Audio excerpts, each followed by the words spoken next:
নাম কি? আমার নাম অমিত ভাই। জোরে বল, নাম কি? আমার নাম অমিত। অমিত, আচ্ছা বাড়ি কোথায়? সিলেটে। সিলেটে। আচ্ছা, তোদের সাথে এখানে যে মিছিল করতে আসছিস, কোন মিছিল আসছিলি?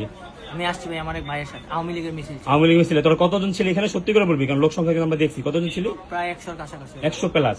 আচ্ছা, 100-র কাছাকাছি। হ্যাঁ, তোর দলীয় পরিচয় কি?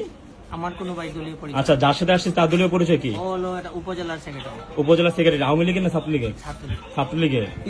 কোন উপজেলা? ওর নাম তাহমিদ। তামিম। আচ্ছা, তাহমিদ কোন উপজেলা? ও বিয়ানীবাজারের। বিরানীবাজার উপজেলা। বিয়ানী। আচ্ছা আচ্ছা, ঠিক আছে। তোদেরকে আমরা কয়জন ধরলাম? আমাকে ধরছেন আপনার 3-4 আমরা 3 জন, 4 জন না 3 জন, ঠিক আছে। ওকে, তোরা এখন আমরা এই যে পুলিশ নিয়ে আসছি, তুই তো এখনো সুস্থই আছিস তাই না? পুলিশের কাছে আমরা তোরে উঠাই দিতেছি, কিন্তু তোদের সাথে যে ব্যাগে যে বোম ছিল, ব্যাগ খুলতে নিছিল, ওইটা কি? ওটার নাম কি? আমার সাথে কোনো ব্যাগ ছিল না। ওটার নাম কি? ওটার নাম কি? ওটার নাম কি? সত্যি করে বল, নাম কি? ভাই। তোর ভাই? আপনার না, আমার সাথে আমি আপনার বলছি ভাই, জি। বলছি আপনি যে আমার আগেও যে আমার সাথে ভাই আমি বম নিয়ে আসিনি। তুই বোম নিয়ে আসিস নাই? তোর হাতে তো বোম ছিল না, কারণ তুই তো টিম লিডার। কিন্তু তোর সামনে যে ছিল ওর কাছে যে বোম ছিল, না ভাই, তুই না করতেছিস, ঠিক আছে। Okay fine. আপনি মানে ফার্স্টেই জিজ্ঞেস করছেন না, আমি তো এটাই বলছি। ওকে ফাইন, দেখছি আমরা।